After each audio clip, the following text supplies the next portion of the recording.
Hey there, everyone. How you doing tonight? Glad to be here with all of you. I'm doing these late night streams, but I'm in Moscow. I should be here for about another week or so, and then I'll be home. Less than a week, really. But yeah, I'm doing these late night streams. I know it's early afternoon. It's 2 p.m. Eastern Daylight Time. But it's just after 9 p.m. here in Moscow. So yeah, let's do this. Let's have another one of our late night conversations. Hit the like button, hit the subscribe button, hit the notifications bell. Let's do it. The American century. I say that the century on which we are entering can be and must be the century of the common man. A radical redistribution of economic power. We know that racism is just a byproduct of capitalism. Everything would be all right if everything was put back in the hands of the people. We need a government that will make sure Americans are taken care of and organize the economy to serve the people, not the profits of a wealthy few. We now have the techniques and the resources to get rid of poverty. We got to start getting out there with the people. Get out of the movement and get to the masses. We need a government of action.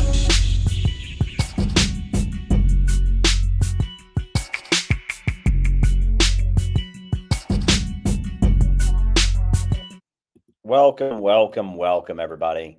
I am so glad to be here with all of you, streaming once again from my lovely hotel in Moscow. It's really, really great. So hit the like button, hit the subscribe button, hit the notifications bell.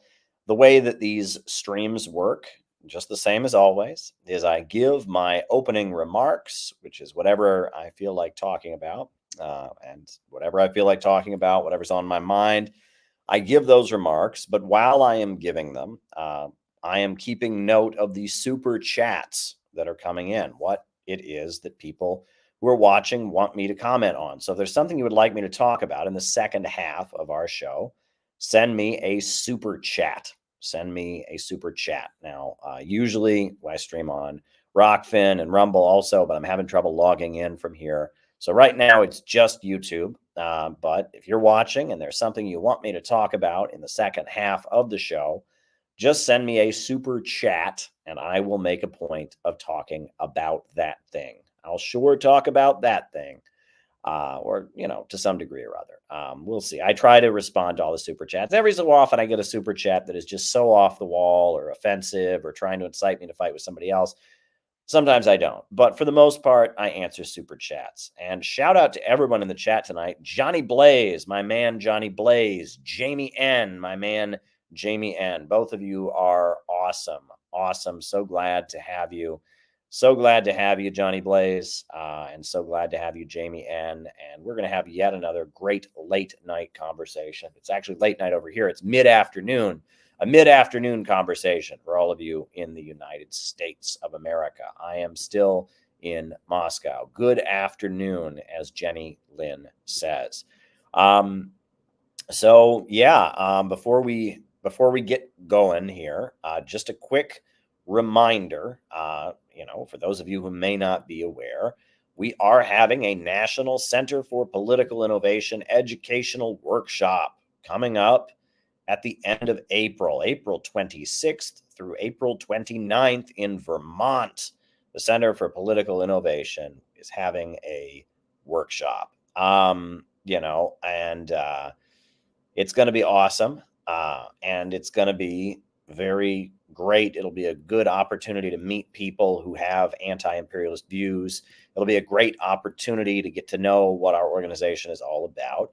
So if you haven't registered yet, now is the time to go ahead and register. We have the invitation letter there and the registration form. Go ahead and register. We'll have to call you and vet you if we don't know you, but for the most part, we want people there, it should be a lot of fun. I want to remind everyone, out of the movement to the masses, April 26th through 29th in Vermont. It's going to be awesome. So register while you can. Get a head start. It's almost the end of March. It's coming at the end of April. So the more people that we know are coming, the better we can plan for it. So go ahead and register. We would like to have you there. It'll be a fun weekend, a fun 4 days of activity, a fun weekend of socialist education and community building. It'll be awesome. You don't want to miss it. Link is down below. It's also in the chat.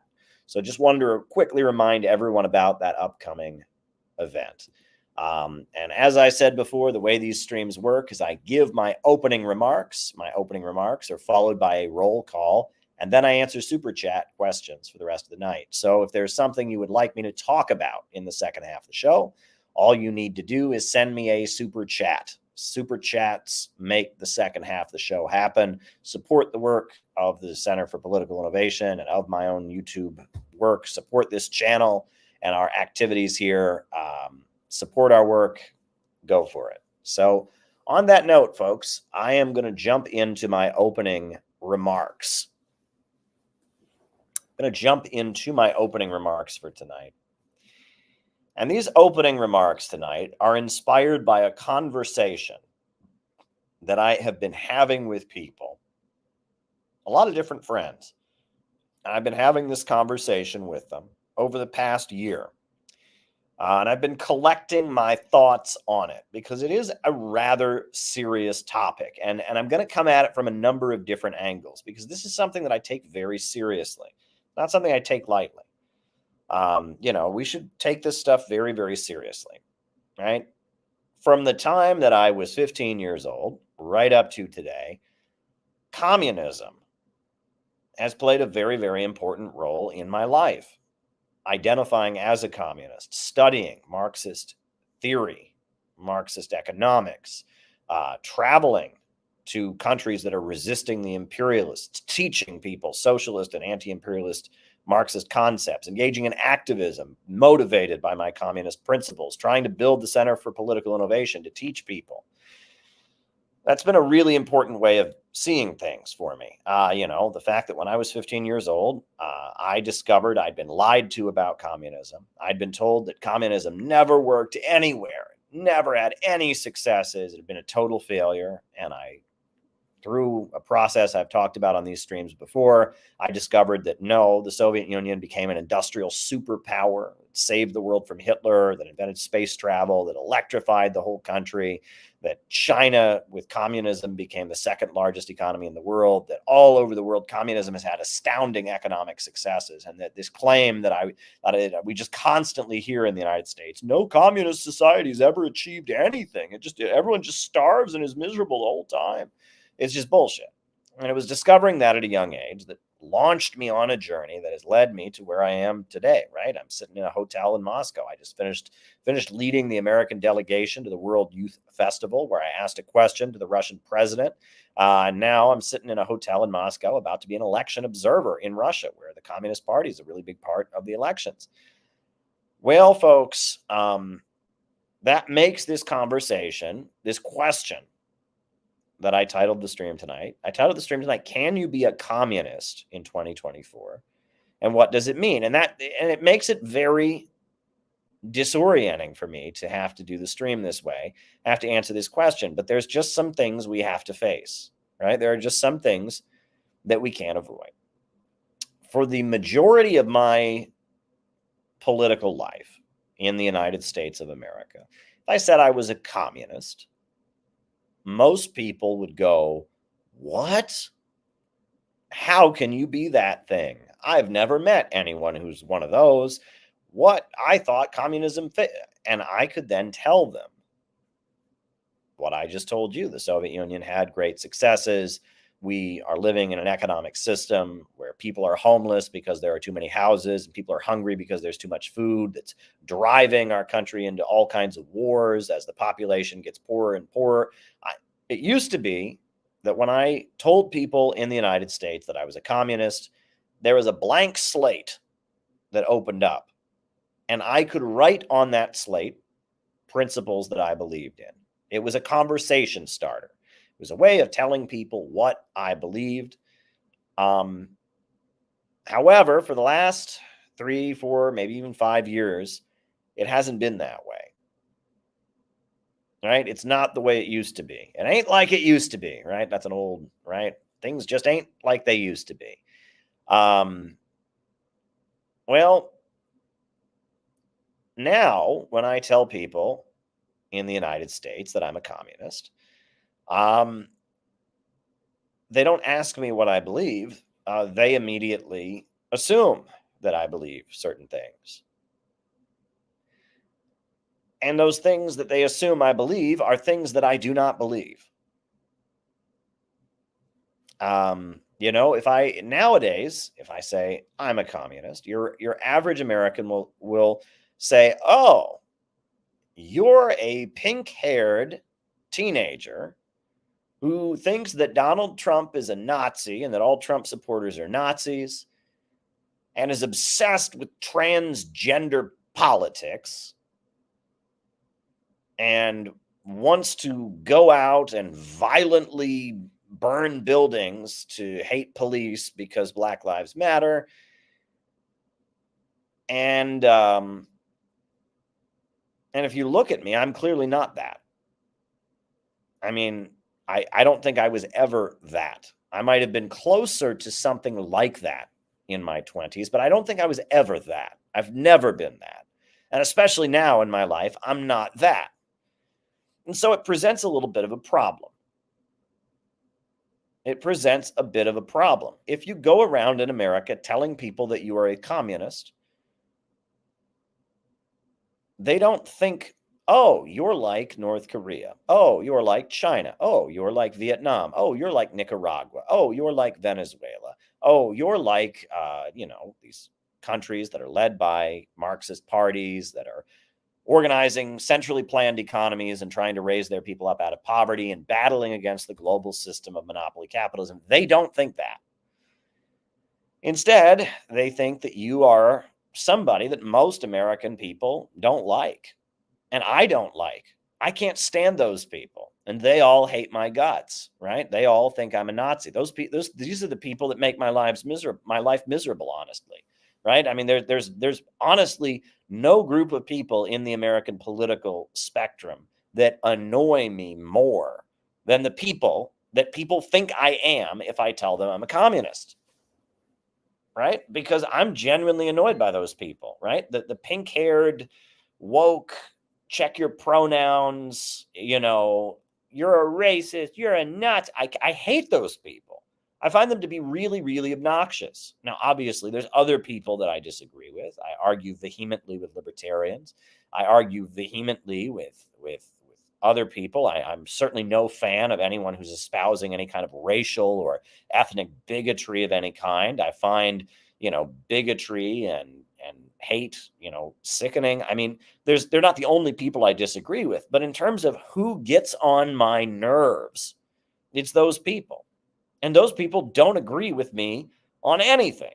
They don't agree with me about Russia. I'm here in Russia because I think Russia is absolutely right to protect the people of Donetsk and Lugansk, the Lugansk People's Republic, the Donetsk People's Republic, led by communists, people that admire the history of the Soviet Union, that are fighting, against admirers of Hitler. That, I mean, you would think it'd be common sense that anyone who calls themselves a communist would support Russia in Ukraine right now, but that is not the case. In fact, these people in the United States who people identify with communism are the most anti-Russian of anybody. The trans thing. I don't have any problem with anybody living their life the way they want to live it. But I'm sick of that issue. And I have maintained that the way to organize in the United States is to not talk about it, right? And CPI has become a strong organization, the Center for Political Innovation, because we don't talk about it. There are people in CPI that are gay or lesbian or transgender, and there are people in CPI whose religious beliefs, whether it's Muslim or Christian or Orthodox Jewish, think that kind of thing is wrong. There are feminists in CPI who have issues with the women's sports and other. We just don't talk about that because that's not what it's about for us. It's not about sex. It's not about sexual politics, right? We would never allow anyone in CPI who bullied other people because of their identity or their background. But we would also never allow anyone in CPI who wanted to try and turn us into some kind of trans rights group or LGBT rights group that went around canceling people and banning people for their religious beliefs. We just don't want to talk about that, right? For me, being a communist is about economics, and it's about opposing imperialism. That's what it's about. And the other issues, I mean, they're worth commenting on, right? Communism certainly empowered women, to become electrical engineers and join the military. And communism certainly, fought for the rights of Black people historically in the United States because it saw them as an oppressed nation, a colonized people within U.S. borders. And I'm very proud of that history of anti-racism on the part of communists and the fact that communists aligned with Black nationalists. And Black nationalism is anti-imperialist. Malcolm X, the Nation of Islam, these forces were very anti-imperialist. We're doing everything we can to support the Uhuru movement right now as they're facing this disgusting indictment, this Black nationalist, or I guess African internationalist revolutionary group in the United States that we disagree with on many questions. We're standing with them. So, the Black struggle and solidarity with Black people and Black nationalists and anti-imperialists is very important. Okay. But for me, being a communist is about economics primarily and opposing imperialism, which is part of economics, right? And in addition to that, and I'm going to have to come at this from a number of layers. This is the first layer. What I think of when I think of communism and what everyone else in America thinks of when they think about communism is day and night and day. It's complete opposite, right? What American people think of when they think of communists, it's not a Cold War stereotype. It's not anti-communist propaganda. It's based on a group of people that are really obnoxious and really pro-imperialist and really cancel culture obsessed and really anti-working class who call themselves that, anarcho-communists, whatever. And if I tell people I'm a communist, people immediately associate me with them, and I don't want to be associated with them. And that presents a little bit of a problem. In fact, I try to do everything I can to not sound like them. They burn the American flag. We wave the American flag, right? They dress as sloppy and grungy as they possibly can. We wear suits and ties, right? We do everything we can to not sound like those people. So if we say that we're those people, it just confuses people. So that's the first thing, right? And there's just no way around this. Second, the world has changed since the Cold War, and this is where things get a little tricky. But let's back up from there, all right? When I said I was a communist, or when I say I guess I'm a communist in the sense whatever that means in our time, this is really important, right? When I said or say that I'm a communist, I generally mean this. I mean that capitalism, a system of production organized for profit, where the centers of economic power operate to make profits for private owners, that system was an advance over feudalism, and feudalism was an advance over slavery, and slavery was an advance over hunter-gatherer society, but that system of production organized for profit is outmoded, and that rather, as technology has advanced and as the means of production have become more and more efficient, in order that the wealth of society can continue to expand, and in order to continue to have growth, it's necessary for the centers of economic power, the banks and the factories, the major means of production, the oil wells, all the centers of economic power, to be organized rationally according to a central plan so that growth is no longer restrained, right? That capitalism has this problem where people get poorer because more wealth is created, and that's not rational. Self-driving cars is the example I always point to. In a rational society, self-driving cars would be awesome. This job called driving would be no longer necessary. People who drive for a living, Uber drivers, taxi drivers, truck drivers, traffic court employees, everything related to driving could be spent elsewhere, and there'd be less human labor necessary, and the amount of wealth in society would increase, and everyone would be happy. But we don't live in a rational society. We don't live in a socialist society. We live in a capitalist society. And in a capitalist society, Self-driving cars would lead to riots in the streets. Andrew Yang pointed this out, that if we went to self-driving cars, there'd be millions of truck drivers unemployed. There'd be millions of gas station attendants out of work. There would be hunger. There would be riots in the streets. There would be, a massive economic crisis as a result of self-driving cars. That's stupid, right? Why should technological advancement lead to greater impoverishment? That's not rational. And Karl Marx said this in 1848. He wrote the Communist Manifesto, and he talked about, crises that hitherto before would have seemed completely absurd, right? Poverty created by abundance, people becoming homeless, not because there's not enough housing, because there's too much housing. And I saw that happen. The 2008 financial crisis in the United States, that was a situation where people became homeless because there's too much housing, right? Right now on the streets of Los Angeles, you can see Skid Row, and there's tents after tents after tents, all kinds of homeless people. Why?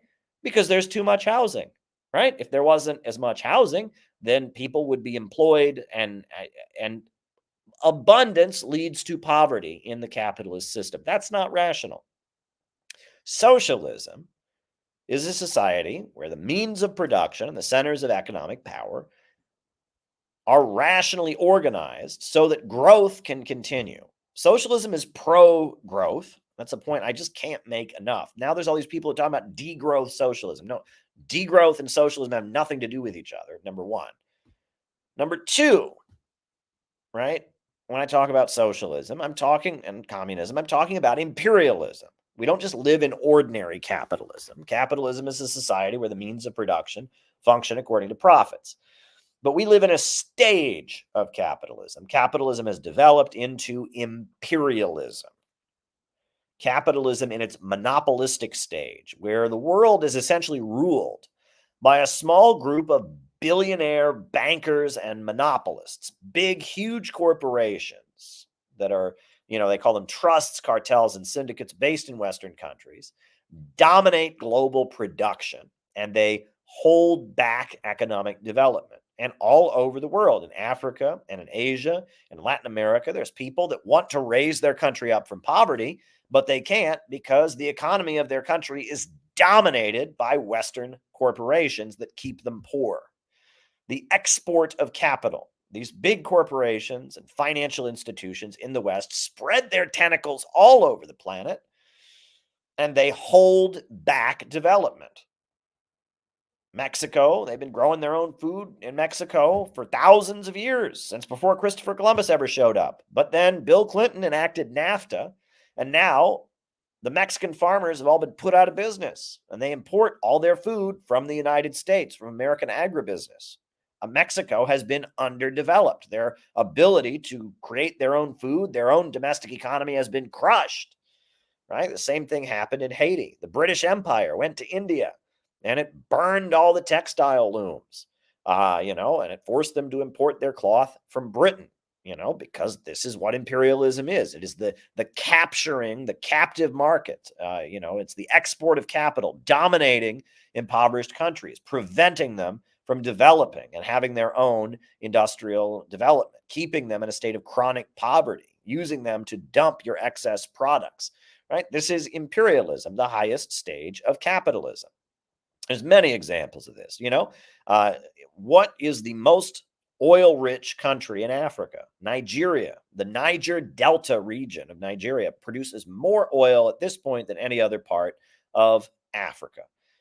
But the Niger Delta region that supplies so much oil to the world is deeply poor. You go to Nigeria, people have a very low life expectancy. People don't have access to basic education. The roads aren't paved. It's just child labor. I mean, it's Nigeria, this very, very wealthy society that has a huge amount of oil, is deeply poor. Why?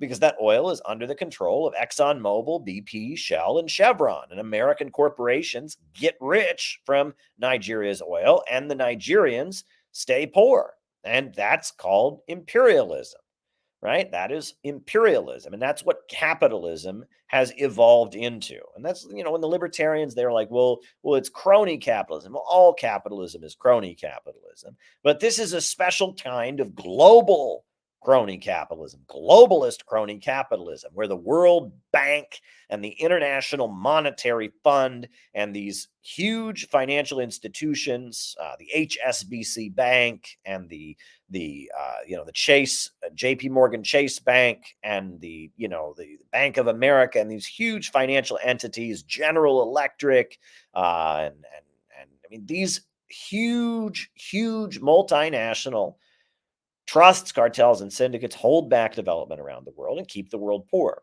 And countries try to break free from that system, and then they become the subject of attack. And back in 1916, Vladimir Lenin wrote a book called Imperialism, the Highest Stage of Capitalism. And Vladimir Lenin came along and he said, Marx thought that the revolution was going to happen in Germany. He thought it was going to happen in the Western countries, but it's not.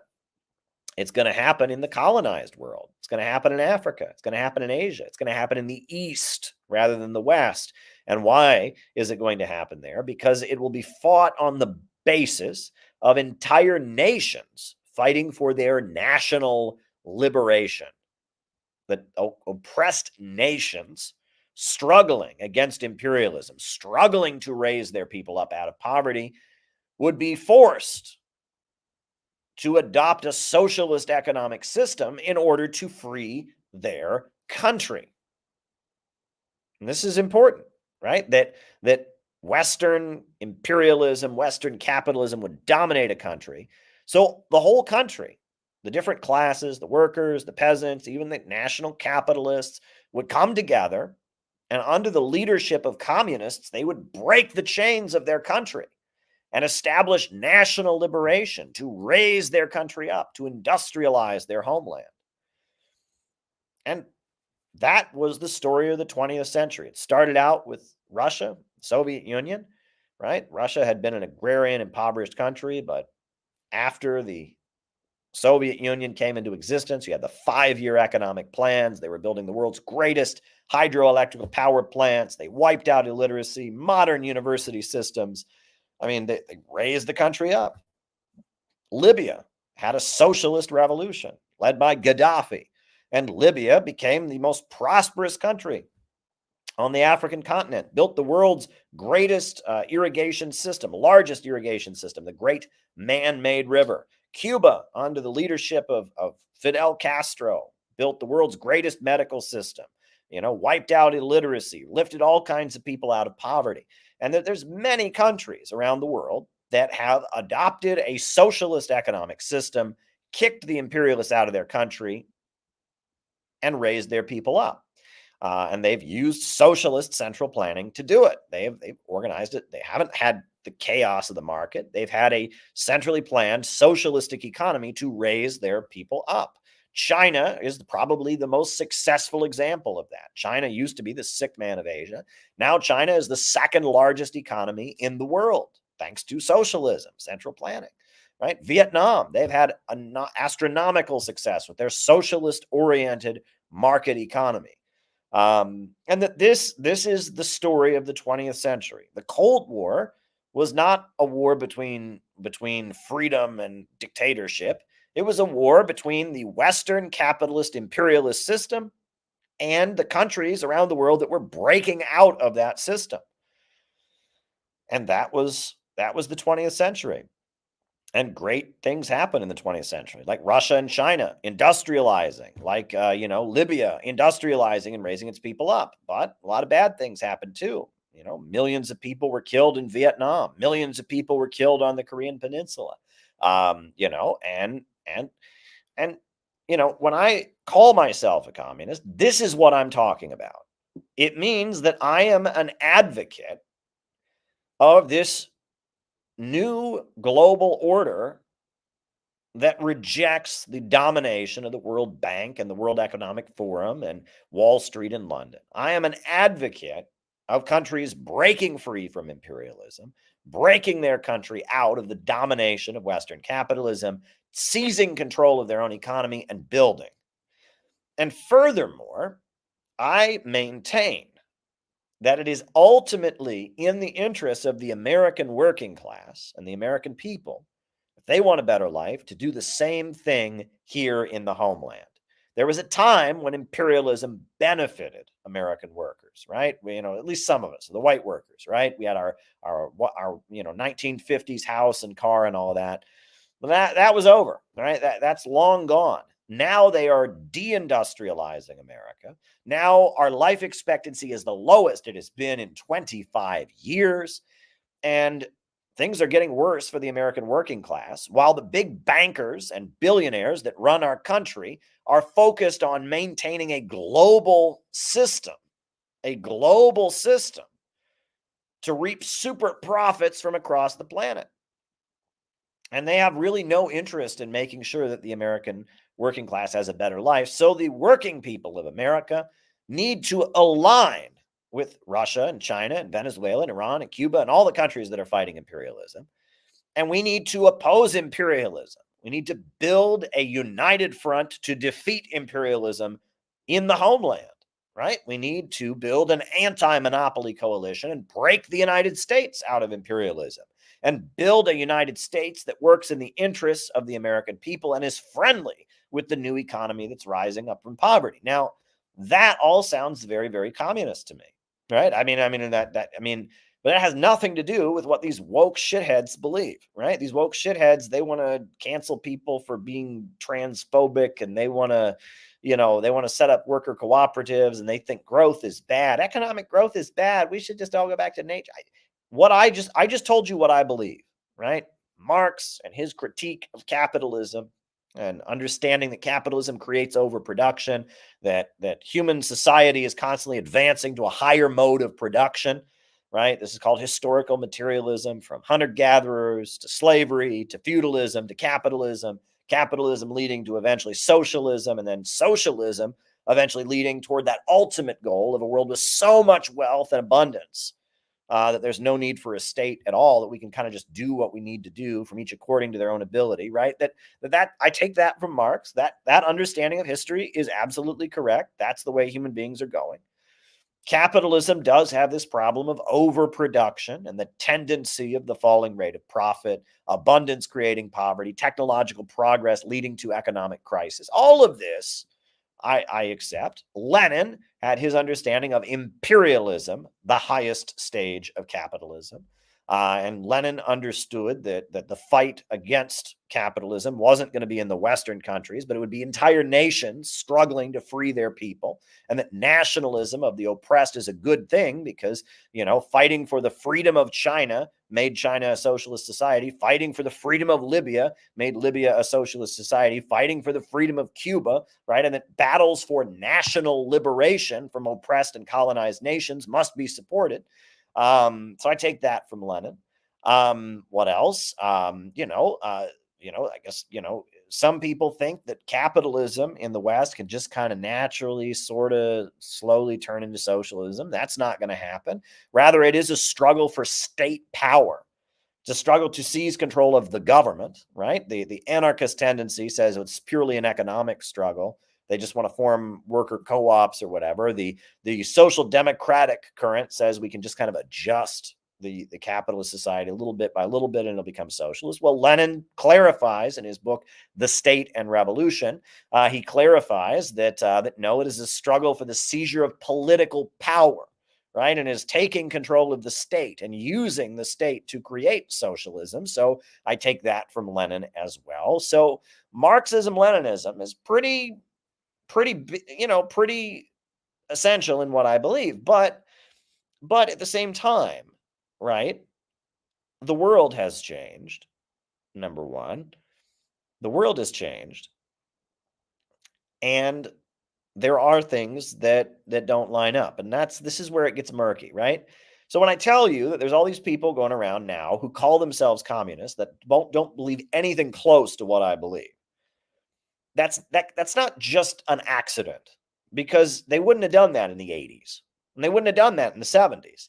If they'd have done that in the 70s or the 80s, people would have gone, no, and they would have pointed toward the Soviet Union. They would have pointed toward the global communist movement, and it wouldn't have worked, right? And there was a new left in the 70s that existed, but the new left was not communist, right? Meanwhile, you have countries that are led by communists and explicitly Marxist-Leninist parties that are a big part of the new anti-imperialist bloc in the world. China is the biggest one, Vietnam, North Korea, Cuba. But you also have a phenomenon in Latin America called Bolivarian socialism. It's probably one of the most revolutionary anti-imperialist movements of the 21st century that we've seen so far. Hugo Chavez took power in Venezuela. Evo Morales was in Bolivia. Nicaragua, the Sandinistas came back to power. Are those folks Marxist-Leninists? Well, they draw heavily from Marx. They're against capitalism. They agree with me. Everything that I said about the problems of capitalism, they would agree with. They're against imperialism. They draw heavily from Lenin and his critique of imperialism. They are inspired by Mao and all that. But Hugo Chavez said on his deathbed before he died, Hugo Chavez, they asked him, what's the difference between you and Fidel Castro? He said, Fidel Castro is a communist. I am only a social democrat. That's what he said. Right. And if you go to Nicaragua, the Sandinista ruling party there that has many communists in it, they will tell you we are not a communist party. Communism is an influence on us, they'll tell you. We're heavily influenced on it. But the Sandinistas, especially, but also the Bolivarians of Venezuela, they'll tell you that they're heavily influenced by the Bible. And in fact, the Sandinistas even have Christianity in the First Amendment of their constitution. It says that they are a Christian country, Christians inspired to fight for the poor. So, that's something to be aware of. Another country that I've spent a lot of time in is the Islamic Republic of Iran. And in the Islamic Republic of Iran, they are adamant that they are not communists. Why? Because Karl Marx was an atheist, and Karl Marx did not believe in God. And they are all about God. They are Muslims. Their revolution is an Islamic revolution. They call their system not capitalism, but Islam. However, they've got big pictures of Malcolm X everywhere. They got big pictures of the supreme leader of Iran everywhere. They've got 5-year economic plans. They've got a centrally planned economy. They've got this entity called the Islamic Revolutionary Guard Corps, which is like a militia, an armed group that is loyal only to the supreme leader, that is the biggest economic entity in the country. They got state-run banks. They got state-run oil wells. They got state-run car companies. They're heavily tied in with Cuba and Venezuela and North Korea. And so, you look at Iran, they say we are not communist because they don't believe in Marxism. And as far as they're concerned, Karl Marx was a dirty atheist. But their economic system is socialist, as far as I can tell.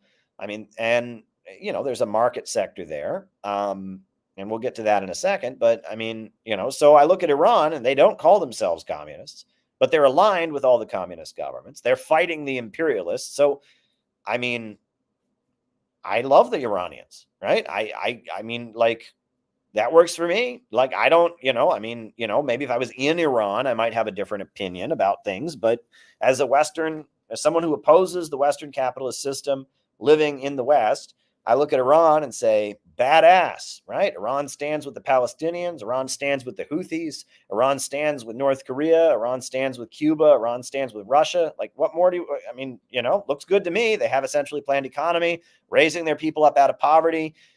Looks good to me. But they don't call themselves communists. Meanwhile, China and Vietnam are two communist governments led by Marxist-Leninist parties, right? These are Marxist-Leninist parties. The Vietnamese Communist Party, the Chinese Communist Party, they teach Marxist-Leninist ideology in their schools, right? They are communists, but their system in China, they call it socialism with Chinese characteristics. And in Vietnam, they call it a socialist-oriented market economy, in addition to having state-run banks and state-run industries and state-run natural resources and a central 5-year economic plan. In addition to that, they have a whole lot of private enterprises. They have a big market sector. They've got big companies like Huawei Technologies, which is the world's largest telecommunications manufacturer. It's a profit-sharing private company. It's a Harvard Business Review said it was a great example of profit sharing working, but it is not a state enterprise. It is a private enterprise that operates to make profits. And the same in Vietnam and in Cuba now. They have a lot of for-profit companies. And North Korea would like to have more for-profit companies. And that now in the communist world, there's an understanding that you need a market sector. Not that market sector shouldn't have control, though, but you need the market sector to have nice hotels, to have restaurants, to have tech companies where people come up with new ideas. And that on things that make life enjoyable, you need market incentive to some degree or other. You need customers to be able to vote with their dollars about which is the best restaurant. You need people to vote with their dollars about how much of pleasure items like children's toys should be created, and that the market shouldn't dominate, right?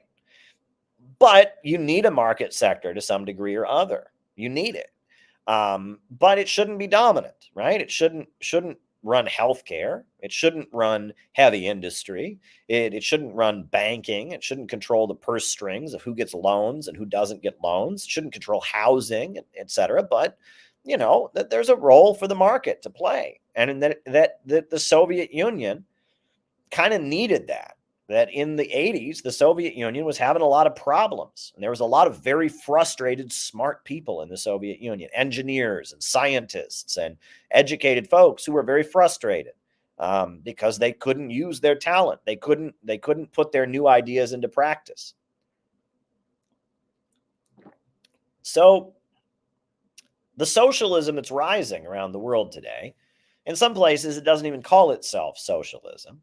Right? In Venezuela and Nicaragua, it calls itself socialism, but it's not communist socialism. They insist it's Bolivarian socialism, right? It's not communist, right? In Iran, they don't call it socialism. They say it's not capitalism, but Islam. They say it's neither capitalist nor socialist. It's the Islamic system, right? In the countries where they call it socialism, China and Cuba and Vietnam, they call it socialism, but they say we need market, we need the market sector in order to make it work. And so things are very, very complicated. And if I go around saying I'm a communist, to me, what that means is I identify with this new system that's arising around the world. But then there are some people who call themselves communists who say, no. All these countries have sold out. All these countries are revisionist. And they need to go back to what Stalin did. Well, I think Stalin did great things, defeating the Nazis, raising the people up, right? I think Stalin has been smeared. I think, Khrushchev's secret speech has been largely debunked. It was one of the greatest disasters. And that Stalin, there wouldn't have been a civil rights movement in America if it wasn't for Stalin. Stalin played a very, very positive role in history. But the idea that the problem with all the communist countries is they're just not doing exactly what Stalin did. They need to go back to the Stalin way of doing things. No, that is a delusion. That's just not correct. Stalin had great achievements, but after a country industrializes and after you get over that first hurdle, then you have to adjust, right? And the communist world, they don't want to adopt. The Cubans don't want to go back to Stalin's way of doing things. It wouldn't make sense at the level of development they're at right now, right? And these are important questions. These are very, very important questions that we should be engaging with. And because these are important questions that we should be engaging with, it raises even more questions. And then, and this is another point, why is it, now back to the United States, there's all these people walking around who call themselves communists who don't believe anything remotely close to what I believe, who are obsessed with LGBT stuff and cancel culture, who hate the working class, who hate the anti-imperialist countries because they're not woke enough. I saw on CNN that Putin is mean to people. That type of person, right? They're just like, they're awful. Cancel culture, awful people, right? Why do they call themselves communists? Why? Well, I've talked a lot about the Congress for Cultural Freedom, and I've talked a lot about how the CIA funds fake leftism, right? And how, there was a lot of CIA money that subsidized various, pro-imperialist voices, people that spoke in the name of socialism, but were pro, U.S. wars, etc. But it's more than that. And I pointed this out, that even before the CIA started funding the synthetic left, at the time of the Bolshevik Revolution, Marxism had two contradictory aspects. Okay?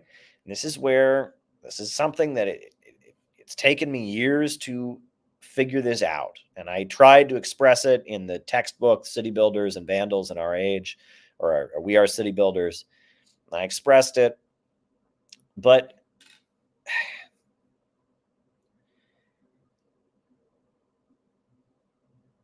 Marx lived in the immediate aftermath of the French Revolution. And he was born after it happened, but it was an era defined by the French Revolution. And in Europe, in Marx's day, there was something you could call the revolutionary intelligentsia, which was a group of middle-class intellectuals who wanted to destroy. They were motivated by a desire to rebel and a desire to destroy. And Marx, as a young Hegelian, his political background was in that current. Feudalism was being toppled all over Europe, and there were a number of people that were realizing, toppling feudalism did not create an egalitarian society. Let's dig deeper. Let's dig into bigger questions. And Marx, as somebody who was a young Hegelian who participated in the 1848 German Revolution, he developed his economic theories and his understanding of the world based on being part of the revolutionary intelligentsia and being unsatisfied with the results of the revolution to overthrow feudalism. There was still plenty of injustice everywhere. There was still a lot of people being treated unfairly and suffering. And so based on that, right? Based on that, Marx started observing economics and pieced together the basis of what we now call Marxism. But at the same time, he was very much coming at things with the perspective of the revolutionary intelligentsia. He was looking at things from their perspective. He saw religion as nothing but a feudal, repressive institution that got in the way. He saw human beings as just another animal that was seeking pleasure and avoiding pain. And while he recognized that there was something unique about mankind, he still framed humanity as another animal. He still tried to understand humans the same way you would understand a biological animal. And there was still this celebration of destruction, because that's what they were doing at the time. They were ripping apart feudalism. Feudalism is a very rigid society where no one really has any choice about anything, right? You're a teenager. You get mad because your parents won't let you, wear the clothes you want to wear or whatever. Like, you have no idea. In a feudal society, a peasant, from the time they're born to the time they die, has like almost zero freedom. They cannot look someone of higher rank than them in the face. Their every life move is dictated. They're told, if they say that they disagree with what the church says, they can be burned at the stake. If they are insubordinate to a landowner, they can be flogged or hung, right? And that feudalism is a society where the majority of humanity lives in absolute heavy-handed restriction, has absolutely no freedom. And there's really no room for debate. Everyone is born into their class thinking and questioning the social order, questioning what the church says is a crime, questioning what the king says, or why things are as they are is a crime. And everyone's just kind of born into their social position, and they follow orders or they get killed. It's a very, very rigid society where everyone is just locked in place. And feudalism was holding back economic growth. Right? And one thing I will say is that there's some people who romanticize feudalism, right? They have it in their heads. Oh, there was no unemployment in feudalism. Oh, stop that, right? Right? Feudalism was very much a nightmare, right? And ripping apart feudalism was a very revolutionary thing. And the main way that feudalism was ripped apart was with unleashing rage. Nobody gets angrier than peasants, right? The French Revolution, the guillotines, and the reign of terror, that was those peasants who their whole lives have been told to just hold it in and just take it, letting it all out, right? And the French Revolution was an explosion of rage that had built up for centuries of people who had been told to suppress their feelings, had been told to suppress their basic humanity, to not be able to think, to not be able to do anything. And suddenly, because there was an emerging capitalist class that wanted to have more growth and have more economic freedom, they came along and unleashed the peasantry to do their thing. And it was an explosion of rage. And it took on a sexual character. The Marquis de Sade, was an important player in the French Revolution. He took it to a sexual level, and there was all kinds of wild sexual release going on during that time. And that, and this happens even in, the Cultural Revolution. And, no one's angrier than peasants. You look at Pol Pot and all that. Peasants who have like no rights are just brutally repressed. When they finally blow up, it is very violent and vengeful. And it's based on horrific oppression that peasants endure. I mean, in Spain, the communists were trying to hold back the peasants, in the rural areas, because they would just go out and crucify priests and rape nuns, and because they were taking revenge for the years of oppression under feudalism, right? That peasant rage was a huge part of bringing down feudalism. And it makes sense in the context. If you had ever lived under feudalism, if you'd ever lived with that kind of control imposed on you, you'd ever, lived that way, the explosion of rage, that you would have in response to it is going to be massive. I mean, I'm trying to think of anything close to that. I mean, one thing that comes to mind is Nat Turner.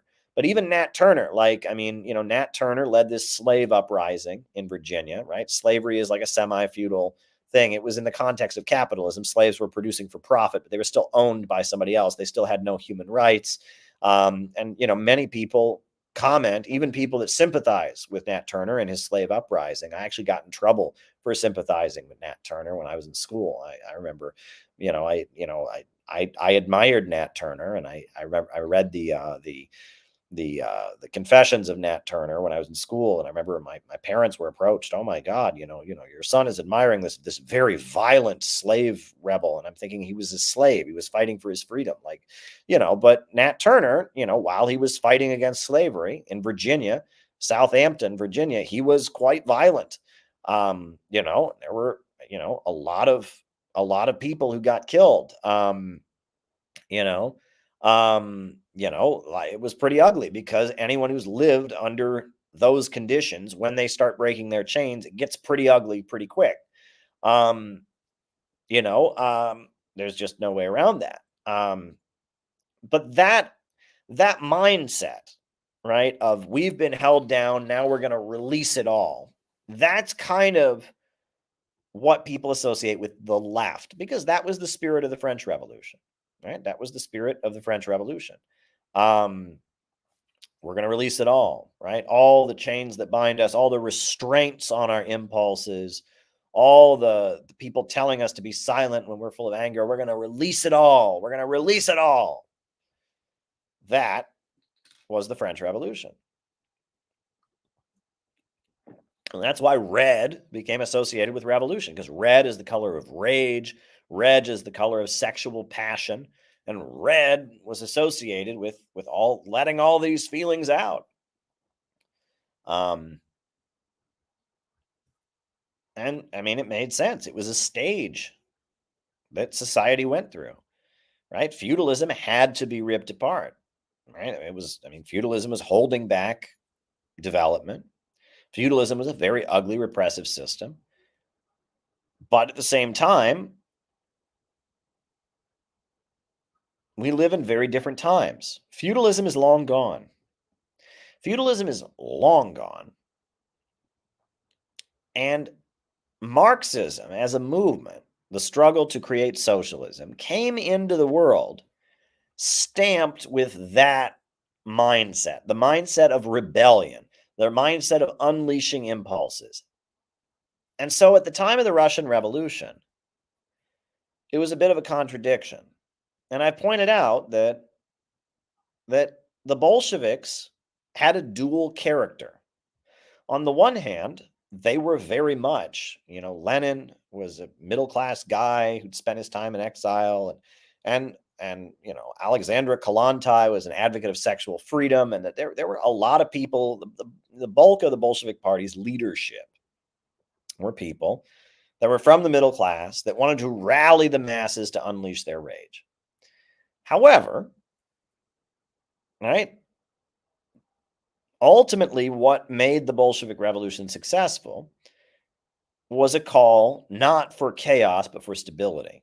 Right? The Tsar had been toppled. And in the aftermath of the toppling of the Tsar, there was a lot of chaos, and World War I was still going on. So the Bolsheviks came forward with their slogan, peace, land, and bread. Essentially, what they were saying is, we will bring stability. We will bring stability, is what they were saying. Right? We will bring stability to the country. And then what made Stalin very popular was that he stabilized the country and industrialized it. And Trotsky did not like Stalin. Trotsky was an advocate of what he called the permanent revolution. He did not want the Soviet Union to stabilize. He didn't want them to, build socialism in one country. Trotsky wanted to spread revolutionary chaos into Europe. The theory of permanent revolution maintained that, yes, the proletariat could come to power in a majority peasant country. However, the only purpose that a proletarian revolution in a, quote, backward country like Russia could have is to spread revolution into Europe where it really matters, right? The permanent revolution, right? That you cannot build socialism on the basis of a society that's not been fully capitalist yet. That is Trotskyism, holding on to Marx's belief that socialism can only come into being in the advanced capitalist countries, and seeing the countries in the colonized world where it does come into existence as just temporary holdouts to spread it to where it really matters. The permanent revolution. And that was very much Trotsky's belief. And Stalin and Trotsky are two very different dudes. Trotsky is this middle-class intellectual, spent most of his life in exile, very good speaker, very good writer. Stalin is a small town guy from a rural village. They called him Country Joe. He's from a small town in a rural village. He went to seminary school to learn to be a priest. And he's a very good organizer. He's a people person. He knows how to work with people. And Lenin and the other Bolsheviks, they write Iskra, the theoretical journal, which is all about, the ideology of Marxism. But Stalin is the editor of Pravda, which is the truth, which is the daily newspaper that's agitational. It's stirring people up to fight and getting people to, write letters, worker correspondence about the conditions in their factory. And the reason that Stalin becomes the leader after the death of Lenin is because the people of the country are with Stalin. Stalin knows the people of the Soviet Union. He has a deep spiritual connection with them. And Stalin compromises. And this is where it gets very interesting. The Soviet Union was very much a compromise. On the one hand, it was very liberal. Women worked alongside men. Divorce was legal. Women were in the military. I mean, it was, science was being promoted everywhere. Atheism was promoted by the government. A very liberal society. But on the other hand, Stalin toned down a lot of the radical stuff that the Bolsheviks did. The Bolsheviks were all about free love and free sex and all that. Stalin says no. He implements what he called the Soviet family. He had this ideal family of a mother and a father and 3 children, right? And he starts giving medals to women. If a woman has more than 10 children, she becomes a mother of the Soviet Union, which is one of the highest honors that a woman can get, is if she has more than 10 children. Stalin puts Lenin's body in a mausoleum, preserves it, and puts Lenin's face up everywhere, right? And they have a tradition of this in Russia with icons, right? And there's a belief about saints in the Orthodox Church that their body doesn't decompose, and that Stalin puts Lenin's picture up everywhere, this icon of this great saint, right? This great saint, this great leader, this man who died, the founder, and he puts his picture up, and it looks like an icon almost. It looks like an Orthodox icon. It looks like a, and it's the picture of this kind of this sainted figure, and Stalin becomes almost like the new czar, right? He's the guy who is the face of the nation, and he's going out and motivating everyone to work hard, and whoever works the hardest gets an award, and that's what Stalin was famous for. Material incentives, right? If you worked harder, you got a reward, and the reward wasn't just a bonus in terms of the money you got. The reward was that Stalin came to your factory and hugged you, and you got to go up on the stage and shake hands with Stalin. And Stalin was the CEO. It's almost like the USSR was like a giant corporation. And Stalin was the very charismatic CEO at the top of the corporation that everyone wanted to please and everyone wanted to be just like. And if you did a really good job, he would come to your factory, or he'd come to your workplace, or he'd come to your village, and he would give you an award. And he spent his whole life going from village to village and factory to factory, awarding people, right? This Stakhanovism, right? And the way 20th century socialism, that system that Stalin pioneered, which they called Marxism-Leninism, but it was really very much Stalin who pioneered it, right? You have 5-year economic plans. You give material incentives to the people who work the hardest. You have a founder of the country.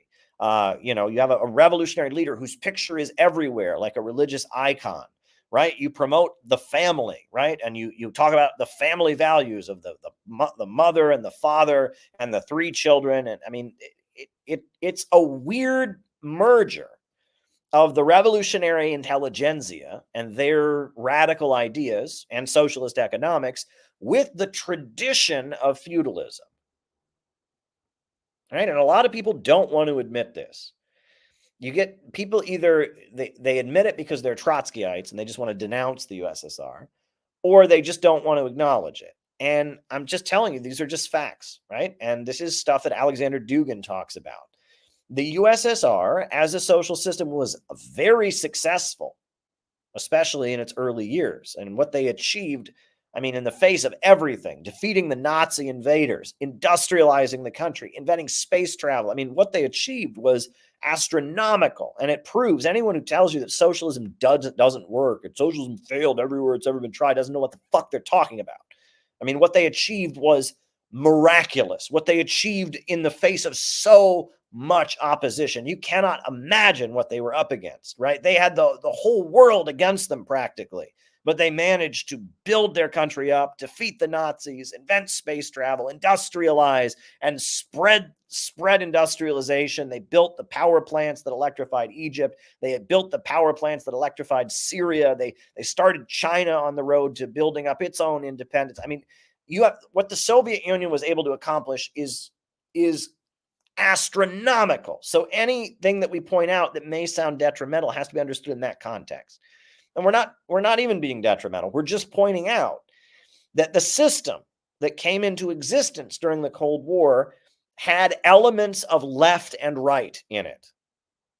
It wasn't a continuation purely of what Karl Marx was doing, right? Because Karl Marx, his whole mindset was burn it down, tear it down, ruthless criticism of all things in existence.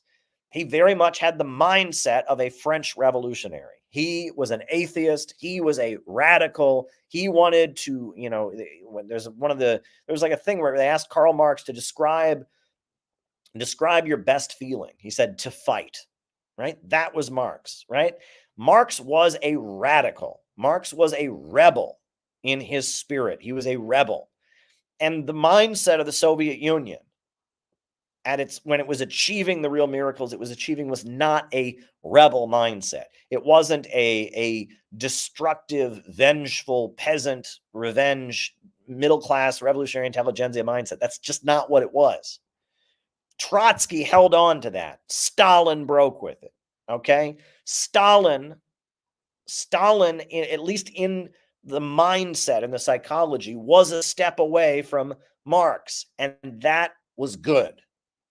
Because if the Soviet Union hadn't built itself up, if they hadn't, built a spirit of community, if they hadn't, glorified the family the way they did, if they hadn't done those things, the Soviet Union wouldn't have survived, right? And that it was correct. But just like Lenin understood that the revolution is not going to happen in the West, it's going to happen in the East, Stalin understood that this destructive mindset, right, burn it down, the rebel mindset isn't going to work, and he developed an ideology for the Soviet state, Soviet style Marxism Leninism, that was not a destructive ideology, right? That was very much about duty to country, duty to community, duty to family, obligation to other people, working really, really hard, being selfless, living for the sake of others, right? This is all very much part of what Stalin did. And the Soviet Union, in order to survive, had to become this way, right? And this is where what I'm trying to get at. What the synthetic left is, what these people walking around who talk as if they are communists but want nothing to do with any communist government, what they are that mindset of the French Revolution. That's what it is. The color revolution apparatus. I talk about 3 stages of synthetic left. The first stage of the synthetic left was in the 1950s, the CIA and American intelligence began funding leftists who were against the Soviet Union. And you can read all about this. And every time I mention this, people call it a conspiracy theory. Go to the Wikipedia page of anti-Stalinist left, right? Wikipedia is so controlled at this point. And if the Wikipedia page of the anti-Stalinist left points out how much the anti-Stalinist left was funded by the CIA, at that point, I mean, if even Wikipedia will say it, there's no disputing it. I mean, this is just true. Some things are true, some things are not. And the fact that the anti-Stalinist left was subsidized and funded by American intelligence is fact, right? I mean, it's very, very, very well documented, right? You can read it in, you can read it. I'm reading to you from the Wikipedia page. Anti-Stalinist Trotskyists also wrote about their experiences, such as Irving Howe and Louis Kosser. These perspectives inspired the creation of the Congress for Cultural Freedom program, as well as Dare Monat Encounter, and influenced publications Parisian Review. According to John Earl Haynes and Harvey Clare, the Congress for Cultural Freedom was funded by the CIA to support pro-democratic and anti-communist stances. Like this is fact, right? That it started, what we now call the synthetic left, started with the CIA funding these people. And it wasn't just funding them to say anti-Soviet things. It was funding them to promote a different kind of mindset. Right? And if you read Theodore Adorno and the Authoritarian Personality, and if you read Susan Sontag and her rambling about what fascism is, they're not only critiquing the Soviet Union and saying it's not communist, they're critiquing a mindset. They don't want you to be a city builder. They don't want you to be like Stalin. They want you to be destructive. They want you to be a rebel. They are trying to preserve the destructive mindset of the middle class and separate it from Marxism, right? They're trying to take that destructive part of Marx, that atheism of Marx, that destructive, rebellious instinct, that psychology, and they're trying to wrestle it away from the Soviet planned economy, right? And that's what they're doing. They want that mindset. They don't want existing socialist countries. And that is what you need to understand, right? And it started with the CIA funding the synthetic left. Then from there, the color revolution stuff started. They dispatched a lot of people, intellectuals and such, to the Eastern Bloc, to the communist world, to find frustrated middle-class people, those frustrated college professors, those frustrated engineers and scientists. And they used this layer of people that were claiming that sometimes they called themselves democratic socialists or anarchists, and other times they said they were neither pro-capitalist nor pro-socialist. They just wanted to empower humanity. And they used, George Soros paid for art galleries in the former USSR, and subsidized dissident movements that protested against the government of Hungary. And, hey, there you go. And one way or another, this new left, the Frankfurt School, all of that, right, began courting people in the USSR among the privileged layers of society who were angry about the system and manipulating their grievances to bring down the Soviet Union. That was stage 2, was the color revolutions. The CIA learned that the synthetic left, the anti-Stalinist left, the leftism that had been stripped of economics, it was purely just this rebellion mindset, right? They did all kinds of stuff, right? They talk about the paintings of, the paintings of Jackson Pollock, where he would just splatter paint on a canvas. No more of this authoritarian shapes. No more of this social realism pushing a message. Rebellion against all things. He's just going to throw paint on a canvas, right? Right? They would tap into that mindset, and they would cultivate that mindset of rebellion and use it to bring down governments. That was stage 2. Stage 3 is that they have brought that shit back to the United States. The woke current, degrowth, sex obsession, rage, social media fomented cancel culture and rage, all of that is that they brought the color revolution apparatus back to the United States because they're trying to control U.S. society. Why? Because the working class is suffering right now amid an economic crisis, and they desperately need to control them. And that the woke current is Marxism stripped of economics, stripped of socialism, and it is a purified and exacerbated and exponentially blown up version of that rebellion instinct, that desire to destroy, that Satanism, you can call it that bloodlust, that vengeance, that libidinal release. It is that, right? That's what the woke current is. Meanwhile,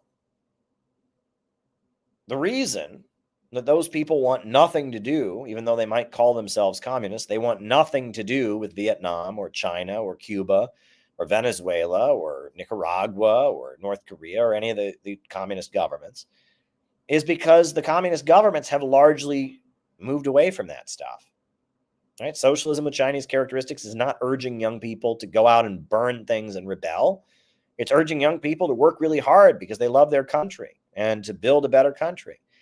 Right? I mean, if, the people in Lugansk and Donetsk who are fighting against the Ukrainian Nazis, they are not doing so on the basis of wanting to destroy. They're doing so of wanting to defend their communities, defend their families. I had a great conversation with a young soldier from Lugansk. He's a soldier.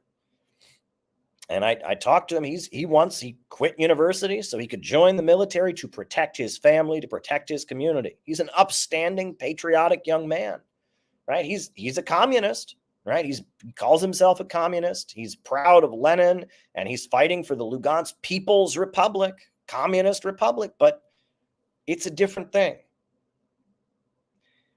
The global communist movement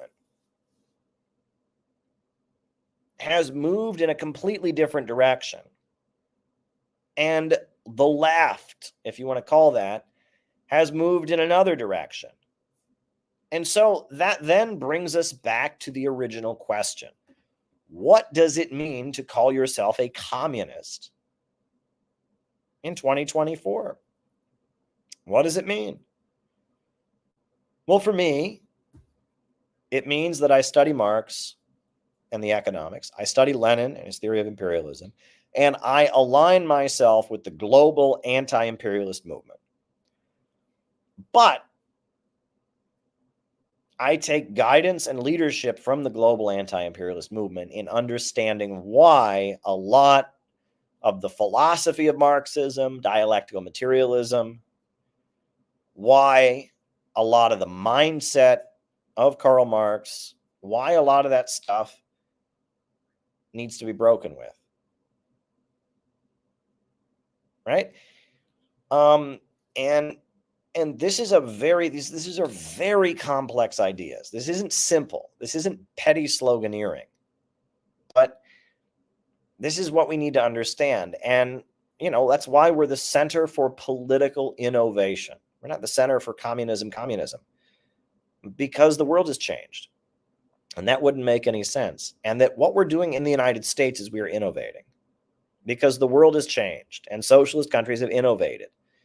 And the world has changed, and imperialism is still the enemy of all humanity, and socialism is still the only way forward.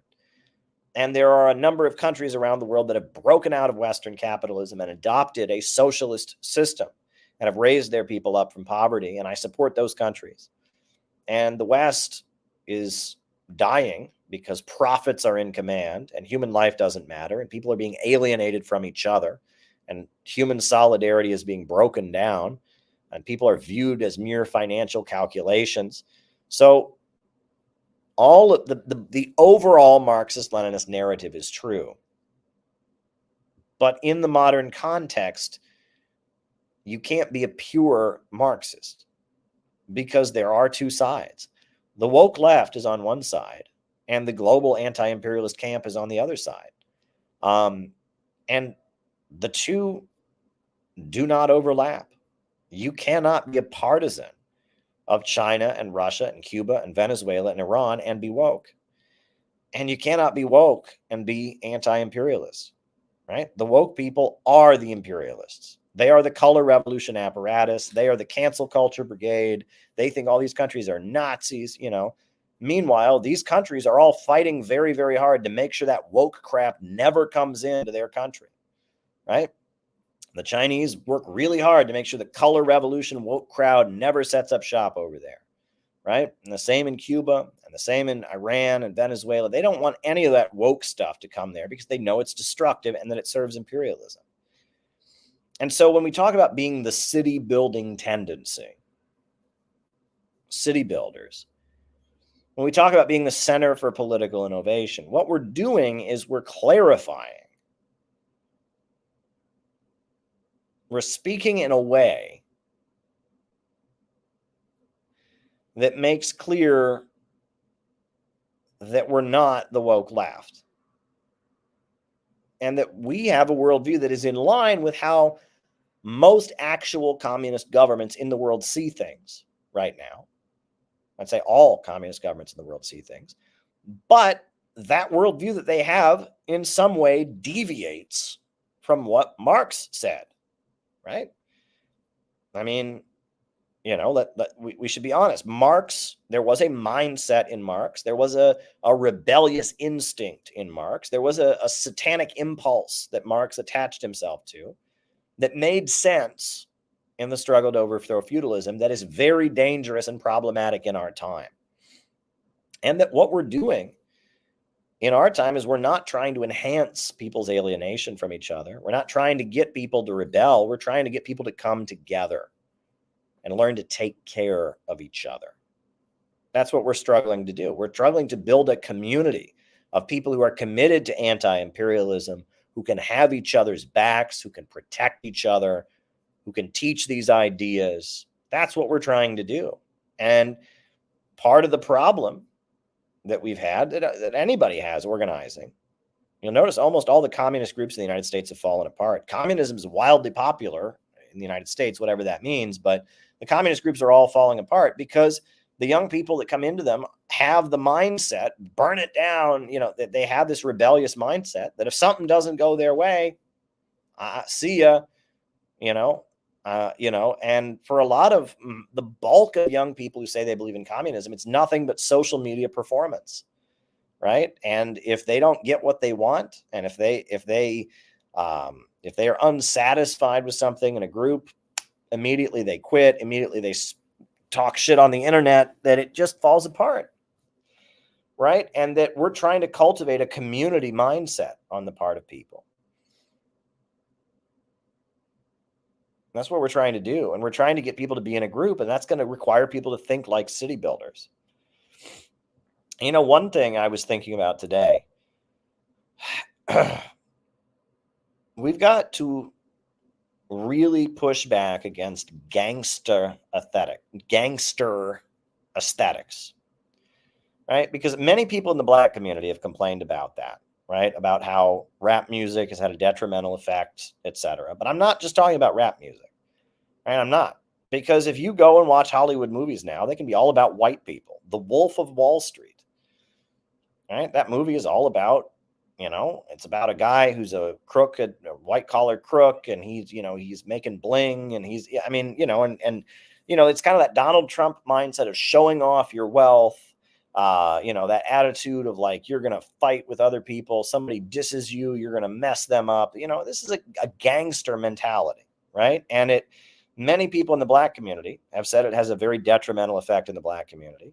And I would argue that it's having a detrimental effect in the white community. Donald Trump, he's a very, very white man, but that mindset that he has, I think he's probably the lesser of two evils in the upcoming election.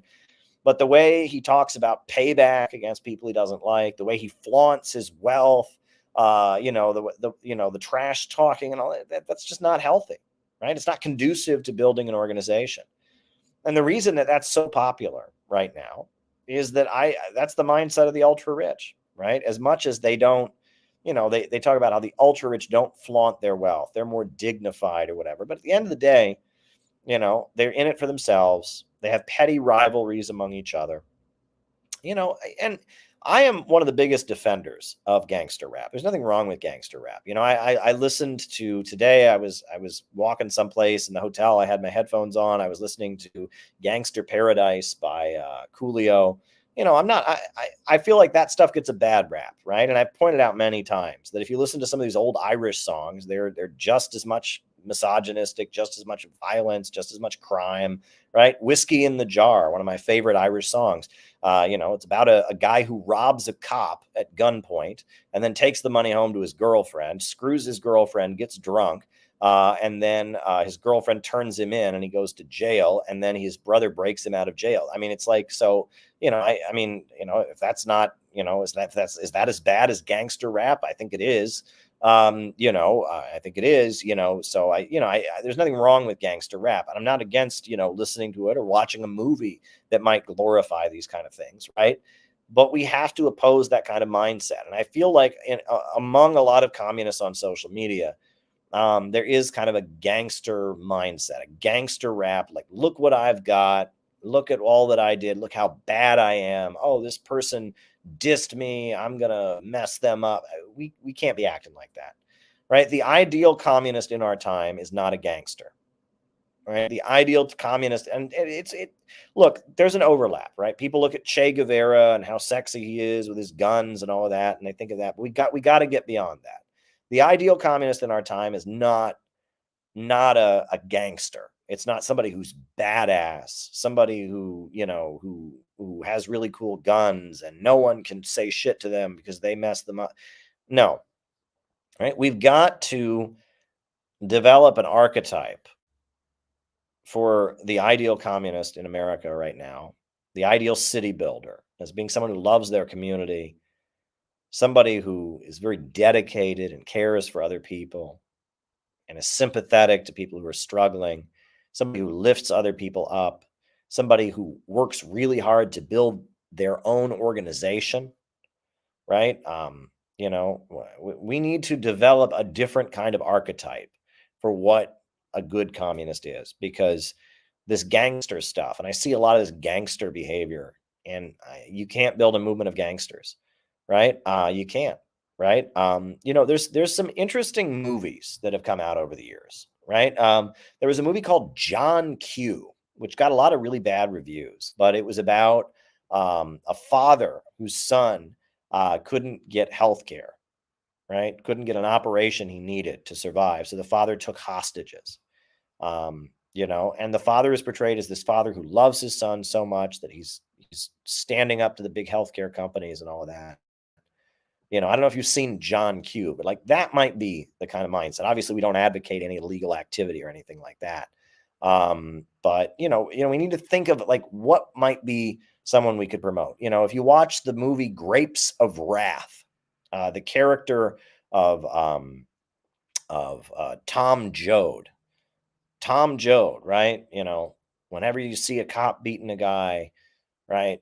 I'll be there, Ma. I'll be there, right? You got to think about that. I wonder if I can get away with showing that on this stream, the Tom Joad speech. But we need to find an archetype of what an ideal communist would be that is much healthier, because I feel like, unfortunately, just because of the way things are, and also because of the way they portray anti-imperialist countries, right? They always portray the leaders of Cuba, the leaders of North Korea, the leaders of the Houthis. They always pretend like they're thugs, right? They're thugs. Well, they're not. Okay. If they wanted to be thugs, they would just, they'd be pro-imperialist, right? They are selfless people who've made sacrifices. Yeah, they've got big guns, and yeah, they have to move lots of money around to do what they do. And, but the idea that anti-imperialists are thugs, that's a propaganda point, because they wouldn't be anti-imperialists if they were thugs, right? They wouldn't, they wouldn't, right? We need to learn to cultivate a mindset among people, an ideal communist, a persona of an ideal communist that is not an individualist one, that is not about glorifying how important or special an individual is, not about putting other people down or being competitive. We need to redefine, because I feel like there unfortunately is a widespread misunderstanding of this, because we need to develop, as we develop something completely new with the city building tendency, um, and with Center for Political Innovation, we're not left, we're not right, we're communist in the sense that we believe in anti-imperialism and socialism, and we stand with the anti-imperialist countries around the world. We want an economy in the United States that serves the people, but we're not left, we're not woke, we're not like that. We're doing something completely new, and part of doing something completely new is we need to develop a new archetype, right? A new model. So let me see if it lets me get away with playing this, and then I'll start answering people's questions. But here we go. Let me see if I can get away with putting on the Tom Joad speech. Right? Let me see. All right. Grapes of Wrath. Oh, maybe it's like Casey says. The fella ain't got a soul of his own, just a little piece of a big soul. The one big soul that belongs to everybody. Then what, Doc? Then it don't matter. I'll be all around in the dark. I'll be everywhere. Wherever you can look. Wherever there's a fight so hungry people can eat, I'll be there. Wherever there's a cop beating up a guy, I'll be there. I'll be in the way guys yell when they're mad. I'll be in the way kids laugh when they're hungry and they know supper's ready. And when the people are eating the stuff they raise and living in the houses they build, I'll be there too.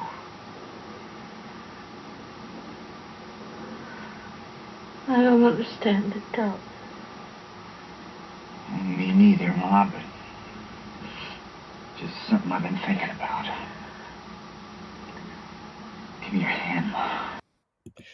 Yeah, I think that was referenced by Scott Ritter when he spoke at our conference that we had. But I'll also, just to do it, right? And, please, I've only got 2 super chats here, and one of them just says no question, just to support. So if you got anything else you want me to talk about in the second half of the show, please send me a super chat.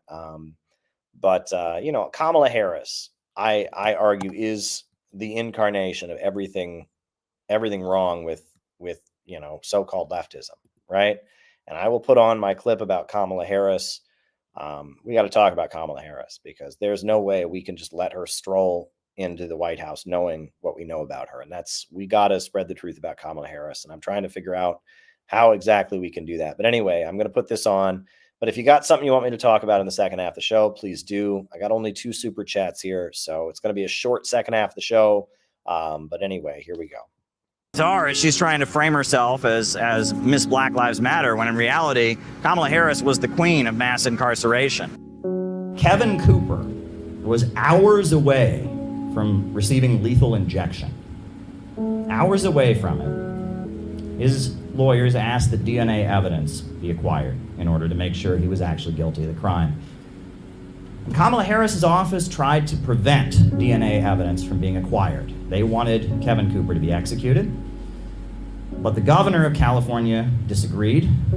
They acquired DNA evidence, and the execution was stopped. The New York Times tells us that she feels really bad about it, for whatever that means. And people can also recall that while she was head of the California State Attorney General's office, over 1,000 people were locked up for smoking marijuana. She presided over jailing a lot of people. And on top of that, the drug labs in the state of California that were being used by the police were turning up false positive results. And yet, Kamala Harris's office did not tell the defense attorneys or the judges about this. They knew that the drug labs were turning over false positives, and people went to prison because her office concealed that their drug labs were turning up false positives. And another thing about Kamala Harris, I don't know if people saw, but there's a video of Kamala Harris where she's bragging about how she jailed the parents of children who were truant from school. I would not be standing here were it not for the education I received. And I know many of us will say the same thing. And I believe a child going without an education is tantamount to a crime. So I decided I was going to start prosecuting parents for truancy. Well, this was a little controversial in San Francisco. And frankly, my staff went bananas. They were very concerned because we didn't know at the time whether I was going to have an opponent in my re-election race. But I said, look, I'm done. This is a serious issue, and I've got a little political capital, and I'm going to spend some of it. Have you seen the clip? And she gets up there, and it's the same kind of thing. She's giggling. Yes, I had the idea that we could lock up parents who are truant from school. I wouldn't be anywhere in my life if it weren't for my education. And so not giving a child their education is a crime. And so I jailed parents, and she's giggling about it. It's just so great. And, I see so much in U.S. media. They like to trivialize incarceration. There's so many shows on Netflix and all of that where it ends towards the end where someone goes to jail, but it's part of the happy ending. It's okay. And they don't seem to realize what that means. When one member of a family, when a father or a mother goes to prison, or a brother or a sister, it hurts the entire family. And when Kamala Harris is up there giggling about, I locked up these parents because their kids weren't in school. Kids need to be in school. When kids aren't getting to school, it's a problem. But the worst thing you could do is then throw their parents in jail. That's not going to help the situation in any conceivable way. But when she's joking about it, and she's laughing about it, Kamala Harris, she says, what did she say? She said, well, I wouldn't be anywhere if it wasn't for my education. It's about her. The big line when she was calling out Joe Biden, when she was trying to contend with Joe Biden in the presidential election, what did she shout at Joe Biden? She shouted, "That little girl was me!" You know, there was a little girl in California who was part of the second class to integrate her public schools. And she was bused to school every day. And that little girl was me. And then her campaign started churning out T-shirts with the face of 10-year-old Kamala Harris on them. Do you remember this? Yes. It's almost like she wants us to vote for her because she was once a 10-year-old child. I mean, that's what it sounds like. What's particularly interesting is, you remember when Barack Obama was running for president. We knew everything about Barack Obama. We knew all about Barack Obama's pastor. We knew about Barack Obama's father from Kenya. We knew the school he went to in Indonesia. But Kamala Harris, barely anybody knows anything about Kamala Harris. Well, Kamala Harris's mother, who's now deceased, was from India, was a cancer researcher. And Kamala Harris's father, Donald Harris, was a Marxist economist, and is a Marxist economist, a professor at Stanford University. He was an advisor to the government of Michael Manley in Jamaica, and he and Kamala are estranged from one another.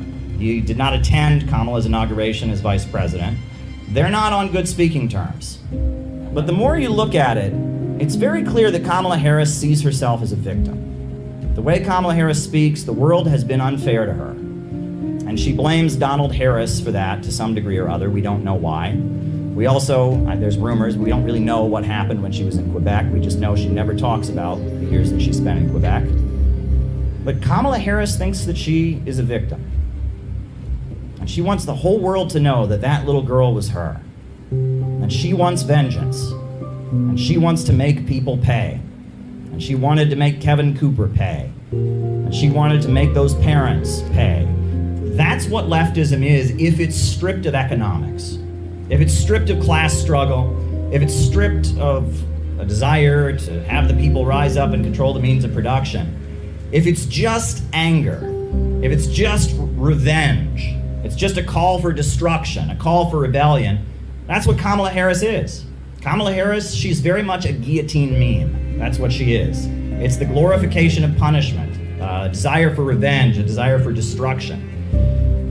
And that if you look at the history of socialism around the world, the strength of socialism wasn't the guillotines, it wasn't the firing squads, it wasn't the persecution. That's not what people remember the strength of socialism being. They just did a poll. 75% of Russians say that the Soviet Union was the best time in their history, but they're not thinking that because of executions. This was from a PBS documentary. They interviewed a woman named Tatiana Fedorova. Stalin set a task. Build this or build that. And thanks to the fact that people trusted him and this enthusiasm of young people, it was possible. Remember, this was a country where people were illiterate, lived in virtual darkness, wore birch bark shoes. Even now, I think it's like something out of a fairy tale. How was it possible at one of the most difficult times to raise these great construction sites? It was only possible through the unity of the people and the love of the people for their idol. And the reason Stalin remains wildly popular in Russia, it's not because he executed people, it's because he mobilized them to build that country up from nothing. This was a country... He built some of the world's largest power plants, he wiped out illiteracy, and he built a modern industrial country. He raised millions of people up out of poverty. And then they fought off the Nazi invaders, and then they rebuilt the country again, and a few years later they were the first country in outer space. And the strength of socialism was not that it punished people and that it persecuted people, but rather that it enabled people to go out and build and construct. I've said to many people, I'm not a socialist because I want to destroy America. I'm a socialist because I want to save America. And we have to save America from the horrors that are being unfolded by an irrational system where profits come before people. I want to save America. I want to build a better world. If all the apparatus they've created for destroying people, for imprisoning people, for breaking people psychologically, could be utilized to build and to construct. If popular power were put in control of the means of production and control of the state apparatus of the United States, we could build something very, very beautiful. They want you to be mad at Russia and China instead of the looters that are sitting not very far from here off Wall Street, who are actively getting bailouts in the billions with arguably even in the trillions for their gambling debts. That's what we're here against, and that's why we're taking a stand for freedom of speech. Because they're going after the Yahoo movement and anyone who stands against the imperialists, because they know we're a real threat and that's rising. They know we authentically represent the American people. They know that the American people are ready for a change and ready for an end to the wars. And that's why they're cracking down on our First Amendment. They're cracking down on our Fourth Amendment. They're cracking down on all the civil liberties we know and love. All right. Okay. So there you go, folks. That was a long speech, almost 2 hours, but a lot that needed to be addressed in there. I hope I communicated the ideas effectively. Let's do the roll call. Names and locations. Names and locations. Who is with us tonight? We got names and locations. Who is with us? Who is with us tonight? Names and locations. Names and locations. Who's with us? Names and locations. I will start calling people out as I see them. Names and locations. Names: Bob in Troy, New York. Welcome, Bob. Bob Swanick. Welcome, welcome, welcome. Names and locations. Gonza in Argentina. Welcome, Gonza. Gonza in Argentina. Welcome. Lucca in Singapore. Welcome, Lucca. Gman, New York. Welcome, Gman in New York. Hanson in Ontario. Jamie in St. Paul. Welcome, welcome, welcome, welcome. Bixie in San Mateo, California. Heidi in Amsterdam. Work in progress, Ottawa. Alex in Brazil. Welcome, welcome, welcome. Mark Flattery in Dublin. Welcome. Gabby inside the metro train heading home in Chicago. Gary representing the Republic of Ireland. Damn. All right. Al Sydney in Australia. 6:45 a.m. sunrise. There you go. Kay in New Orleans. Welcome, Kay. Glad you're with us. Glad you're with us. Names and locations, folks. Names and locations. Jenny Lynn in Cincinnati is always here. She never misses a stream. Good to have you, Jenny. Jenny Lynn in Cincinnati. Welcome, welcome, welcome. Carolyn and Dario from Brooklyn. Shout out to you, Carolyn and Dario. Glad you are watching. Names and locations. Names and locations. Who is with us tonight? Names and locations. Ian Chester in the perfidious Albion. Welcome, Ian Chester in the perfidious Albion. Names and locations. Names and locations. Anybody else? Anybody else? And any more super chats people want to give? Super chats are always appreciated. We got 3 to answer here. Oh, we got Artur in Ufa, Russia. Welcome, Artur. Very, very good. All right, I will start answer. Oh, Chris in Salt Lake City is watching. Very, very good. Good to have you with us, Chris. Very, very good. Well, we know that YouTube is suppressing this because it's in Russia. Yes, I am still in Russia. Yes, I am in my Moscow hotel room. We know that YouTube is suppressing this because it's in Russia, because of the location. I'm also not streaming at the usual time, but I thank you all for being here. Hit the like button, hit the subscribe button, hit the notifications bell. I'm just going to keep streaming as always. And I'll stream once I'm back also. But I do want to remind everyone, in case you didn't see when I mentioned it earlier, we are having a national retreat for the Center for Political Innovation. That is coming up. You don't want to miss it. It's going to be good. It's going to be great. April 26th through 29th. That'll take place. It'll be in the city of Vermont. It'll be in the state of Vermont. It's going to be awesome. It's going to be great. So if you haven't registered yet, time to register. Sign up for the retreat. Link is down below. I dropped the link in the chat. It's going to be a great 4 days. You won't regret it. It'll be a great opportunity to meet people from our organization and get to know other members of CPI. We're rolling out a new textbook, some new classes at the retreat. It's going to be really, really awesome. Really, really awesome. So sign up for that. You don't want to miss it. It'll be really, really awesome. So there we go. All righty. Okay, so the first super chat says, no question here, just glad to support. Well, thank you, Annie on any sun-dry mule. Thank you. I do appreciate that. Support is always appreciated. You can support by becoming a member on Patreon. And if anyone is a Patreon person who's watching right now, I can't get into Patreon from here. Patreon, it is blocked in Russia. And so don't take it personally. I will stream for patrons when I get back. I just can't stream. I can't get into Patreon from here. I just can't get the site to load, right? There, it just doesn't work that way. So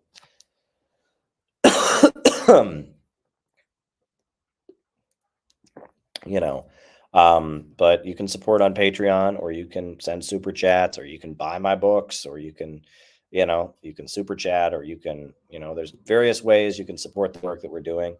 Look, I mean, if you really want, you can send a contribution on Cash App if you really want to, right? If you want to support the work that I do, you're always welcome. I'm on Cash App, right? Caleb Maupin 22. If you wanted to just support the work that we do, support, the activities that I do, you can Cash App me if you want. It's one way to support, just throwing it out there, right? But anyway, other super chats. Great lesson on San Francisco psychedelic drug experiments. Well, you know what you should watch? Tristan, who's a CPI member, gave an amazing class on this topic at a CPI, one of our CPI workshops that we did in Kansas. He gave an amazing class where he went into even more detail on the drug experiments. I just kind of touch on it in my book, but I will link you. Tristan, good, CPI member. He's in Maryland. He did this amazing class. So I'm going to dig that class up for you. Right. It's from Lynn Valley, Kansas. I'm going to dig that class up right now, and I will drop the link in the chat because you will love it. Tristan did a really good job with that topic. And now I cannot find the video, which is weird. But there we go. He did a very good class on that topic. Let me see if I can find that video. Sorry. I think it's on my own YouTube channel. I think it's on this channel. It's also on the CPI YouTube channel, but I'm not seeing it on the CPI channel, and I don't want to dig through it. Let me see if I can find it. Tristan. Okay. Oh, okay. Oh, here it is. Yeah, the CIA and the synthetic left. Yeah, here it is. Here's the class. It's a very, very good class from Parasocialite or Tristan. He did a really, really great class on this topic. Oh, another super chat from Automaton, right? But yeah, here's the link to class on synth left drugs.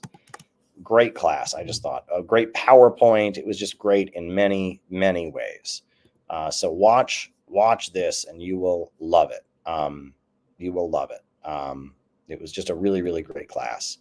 But yeah, the CIA drug experiments. I mean, you can read The Search for the Manchurian Candidate, which is like a history of MK Ultra. It's insane. It is utterly insane what those folks did. Certainly not moral, etc. Why does the West nitpick on communist leaders? And Gabby, you were saying, you're talking about how they say Stalin killed all these people and all of that. These are things people say without thinking about them, right? Because I've heard this too. I mean, and it's annoying. They're like, oh, Stalin killed 100 gajillion million people. And you say, how did he kill them? Well, he killed them. Like, I mean, these people die in gulags. I mean, are you saying he executed them? Like, what are you talking about? Well, he killed them. Those big numbers they come up with always come from famines, right? That there were famines. There was a famine in the USSR in 1931, 32. There was a famine. And then you have to point out to them that there were famines all the time before the revolution. And the communists are the ones who mechanized agriculture and industrialized the country and created a modern farming system and defeated the famines.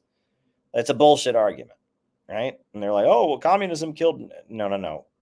Capitalism was killing people like that all the time. Communism cured that. And in the process, there was a glitch along the way, right? And it's a bullshit argument, right? And they're like, well, and whenever they give that big, huge number, communism killed, and how, and they can't tell you, right? And they say gulags. Well, most people who went to gulags lived, and they left the gulags. Gulags weren't nice, they were horrible, but they weren't death camps. There were no gas chambers in the gulags, right?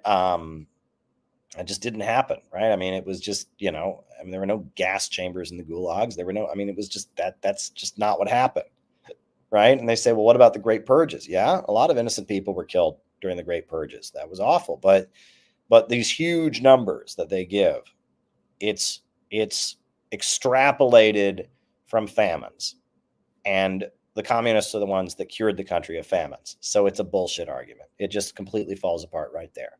Right there, they got nothing. They got nothing, right? And it's really annoying, right? But it's like, well, communism is genocidal and mass murdering because there was a famine. And first of all, right, a famine is not genocide, right?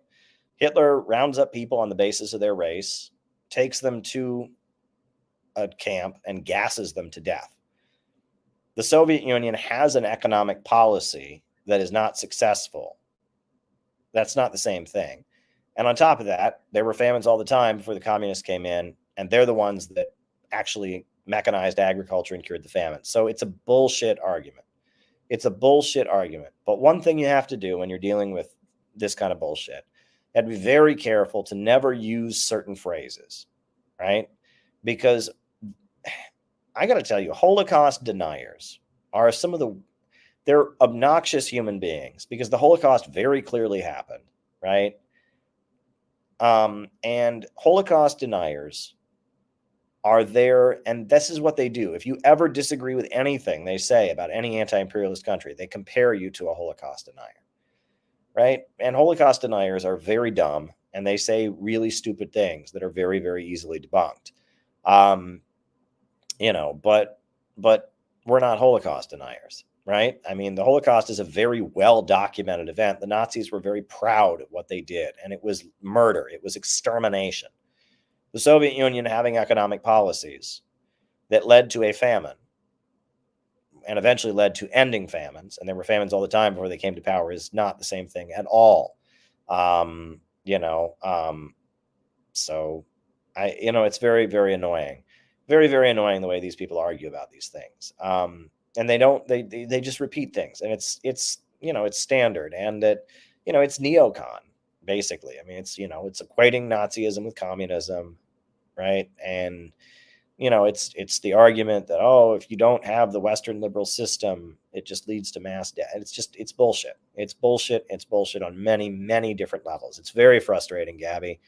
It's very, very frustrating. And on top of that, the fake left is the worst, because what makes it worse is then they have all these people with pink hair who call themselves communists and agree with all of it, right? And so it's just, oh, look, I met an actual communist and they agreed with it. Yeah, well, you didn't meet an actual communist. You met a synthetic leftist. So there you go. How do the disabled fit into the working class? Well, disabled people are some of the most exploited, right? I mean, first of all, just because you're not working, right? If you're collecting disability, that doesn't mean you're not part of the working class, right? People in prison are part of the working class. The unemployed are part of the working class. And disabled people are very viciously exploited. Disabled people don't get paid minimum wage.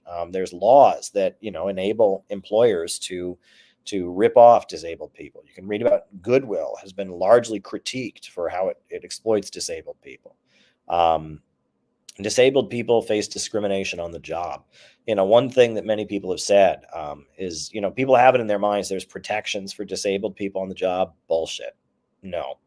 Right? And anyone who's ever been a union rep will tell you never, right? If you're having trouble on the job, never say, I have a learning disability.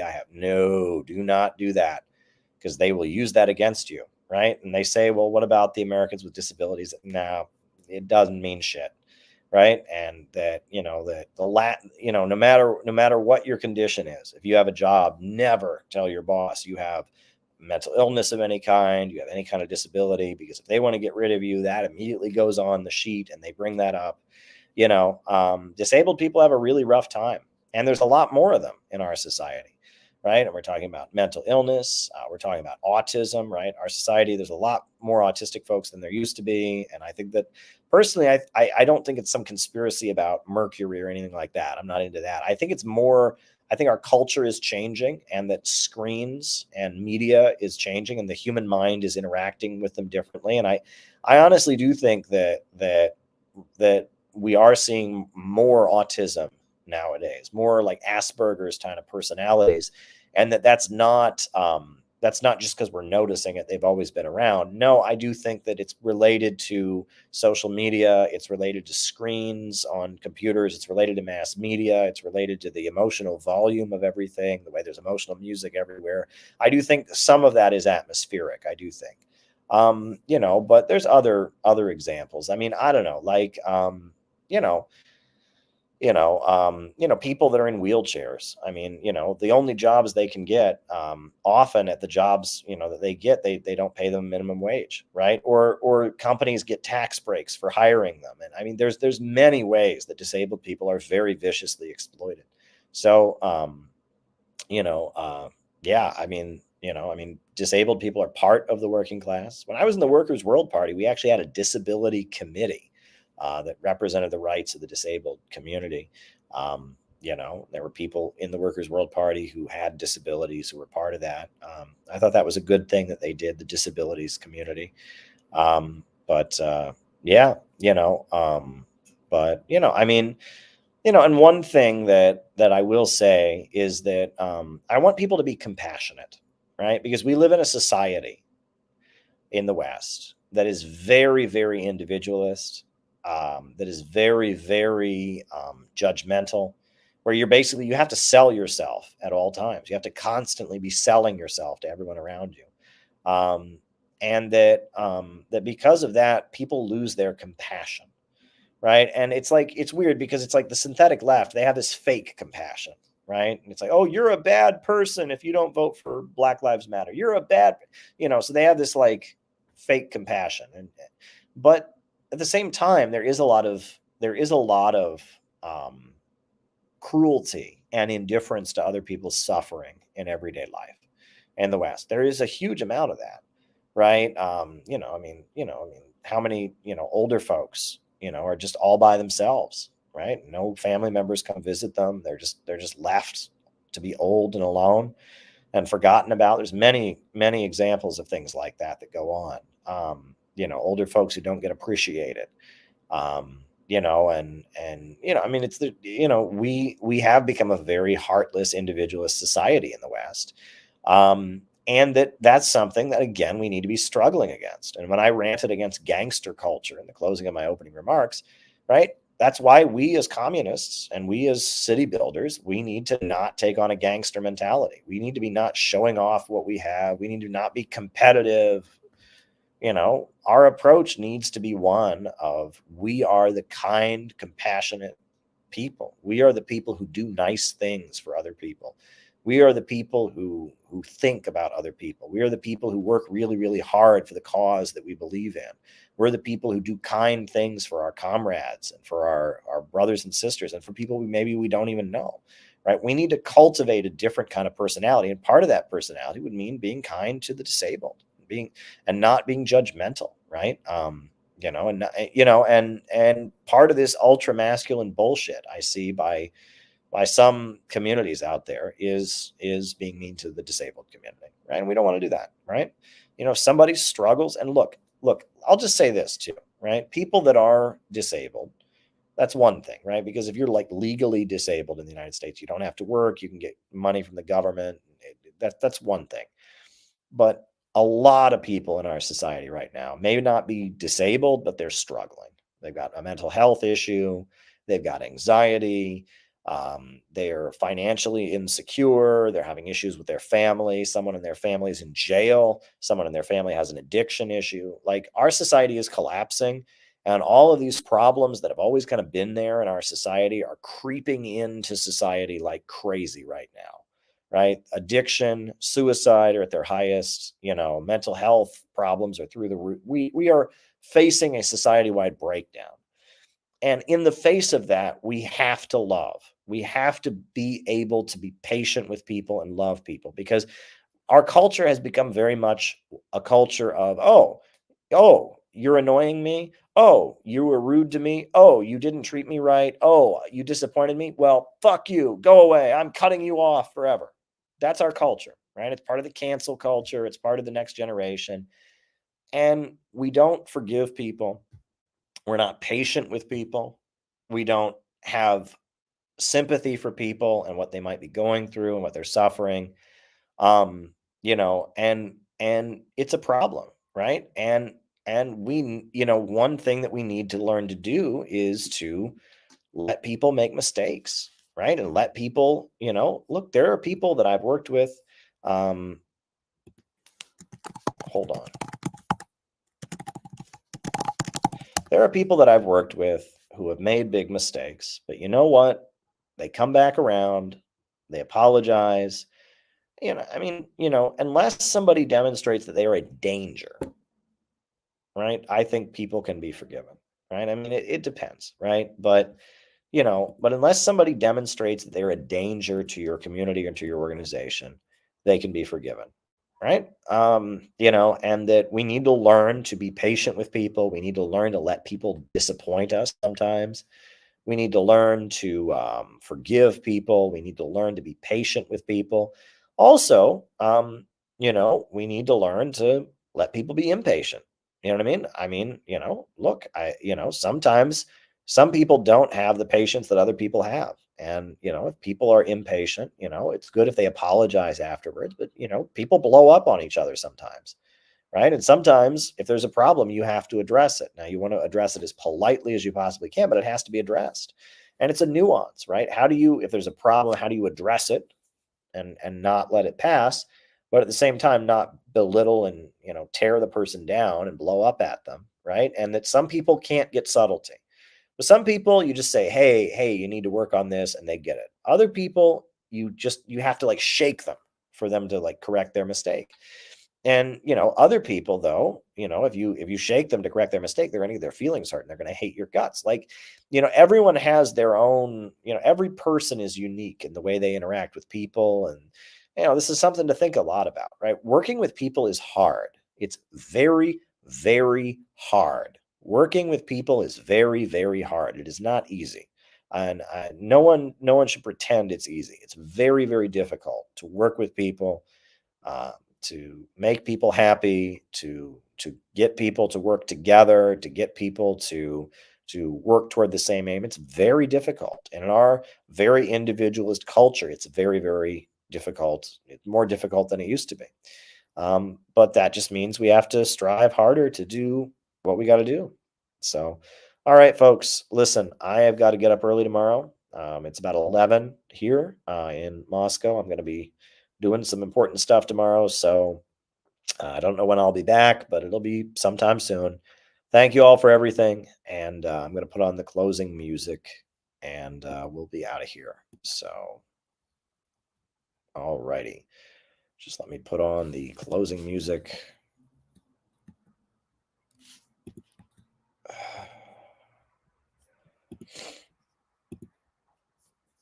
Upsurge in the struggle against U.S. imperialism is now emerging throughout the world.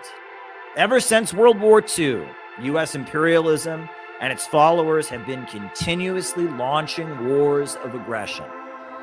But the people of various countries have been continuously waging revolutionary wars to defeat their aggression. And while the danger of a new world war still exists, and the people of all countries must get prepared, revolution is the main trend in the world today.